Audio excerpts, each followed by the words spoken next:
আসসালামু আলাইকুম। আমার কাছে ভাজি অনেক বেশি ভালো লাগে, তাই আমি আপনাদের সঙ্গে আজকে ভাজি রেসিপি শেয়ার করতেছি। এটা হচ্ছে কাঁঠালের বিচি দিয়ে কাঁকরোল ভাজি। ভাত ছাড়াও রুটি পরোটার সঙ্গে খেতে অনেক বেশি মজা লাগে। আর কাঁঠালের বিচি যে কোনো তরকারিতে দিলে তার স্বাদটা বেড়ে যায়। আর আমার কাছে কাঁঠালের বিচি অনেক বেশি ভালো লাগে। তো কাঁকরোলগুলো 3 ফালা করে কেটে নিয়েছি, কাঁঠালের বিচি 2 ফালা করে কেটে নিয়েছি। আর এখানে কয়েকটা আলু দিয়েছি, খুবই কম, বেশি আলু দেইনি। কাঁঠালের বিচি দেওয়ার কারণে কিন্তু কাঁকরোলের টেস্টটা বেড়ে যাবে। ফ্রাই প্যানে দিয়ে নিচ্ছি। এখানে দিয়ে দেব পেঁয়াজ কুচি পরিমাণ মতো, রসুনের কোয়া দিলাম, বাটা রসুন দিব না, কাঁচামরিচ ফালি করে দিয়েছি,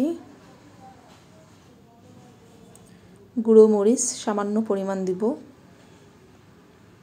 হলুদ সামান্য একটু দিলাম কালারের জন্যে, জিরা গুঁড়ো হাফ চামচের একটু কম, এরপর দেব লবণ পরিমাণ মতো।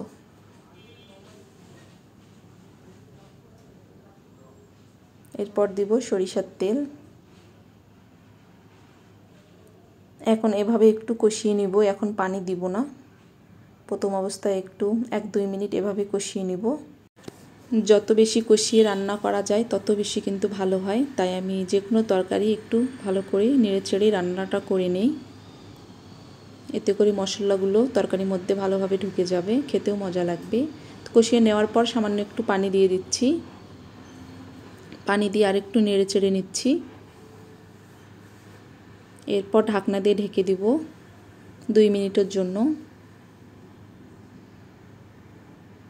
2 মিনিট পর ফিরে এসেছি, পানিটা অনেকটা কমে গেছে। এখন আরেকটু নেড়েচেড়ে নেব, এতে করে সমানভাবে সিদ্ধ হবে।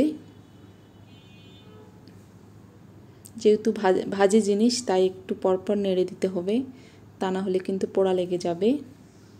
তো লাস্ট পর্যায়ে পানি দিয়ে দিচ্ছি।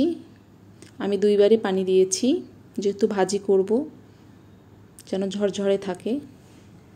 তো সিদ্ধ যেন হয় সেই অনুযায়ী আমি পানি দিয়ে দিলাম। এই পানির মধ্যে ভালোভাবে সিদ্ধ হয়ে যাবে। এখন ঢাকনা দিয়ে ঢেকে দিব। ফিরে আসলাম 3 মিনিট পর, পানিটা অনেকটা কমে গেছে। এখন আরেকটু নেড়ে চেড়ে নিচ্ছি। আর ভাজিটা কিন্তু অনেকটা ঝরঝরে হয়েছে, একটার সঙ্গে আরেকটা লেগে নাই। যেহেতু পেঁয়াজ, কাঁচামরিচ এবং রসুন আস্ত দিয়েছি, আর আস্ত দিলে ভাজিটা ঝরঝরে হয়। যদি বাটা দেন তাহলে কিন্তু অনেকটা ন্যাটকা হয়ে যায়। তো এই ভাজি ভাত, রুটি, পরোটার সঙ্গে খেতে অনেক বেশি আমার ভালো লাগে। আর কাঁঠালের বিচি দিলে যে কোনো তরকারির স্বাদটাই চেঞ্জ হয়ে যায়, অনেক বেশি স্বাদ হয়। আর আমার এই রেসিপি যদি আপনাদের ভালো লাগে, অবশ্যই বাসায় একবার হলেও রান্না ভাজি করে খাবেন, অনেক বেশি ভালো লাগবে। আর আমার কাছে তো অনেক বেশি ভালো লাগে, কাঁঠালের বিচি আমার অনেক পছন্দ। আর যারা যারা এখনও আমার চ্যানেলটিকে সাবস্ক্রাইব করেননি, তারা অবশ্যই সাবস্ক্রাইব করবেন। প্লিজ লাইক এবং বেশি বেশি করে কমেন্ট করবেন। আল্লাহ হাফেজ। আসসালামু আলাইকুম।